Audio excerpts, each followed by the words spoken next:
भोले बाबा की जय। भोले बाबा कृष्ण की लीला देखने जा रहे हैं तो गौरा मैया से कह रहे हैं कि मुझे भी देखनी है रासलीला। तो गौरा कह रही है कि वहाँ पर कोई दूजा मर्द नहीं आता है कृष्ण भगवान के अलावा, खाली कृष्ण भगवान ही वहाँ होते हैं, उसके अलावा कोई नहीं होता है, सारी गोपियाँ होती हैं। तो कहते हैं कि मुझे भी गोपी बना के ले चलो, मुझे देखना है वहाँ की लीला। तो फिर गौरा ने भोले बाबा को लहंगा और चोली चुनरिया पहना के सजा वजा के और लंबा सा घूंघट डाल के गौरा लेके गई हैं।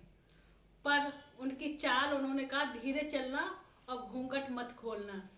तो इस भजन के माध्यम से आपको बता रहे हैं कि क्या क्या है इसमें लीला।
आपको मेरा भजन ये पसंद आया हो तो लाइक कमेंट शेयर करना। राधे राधे।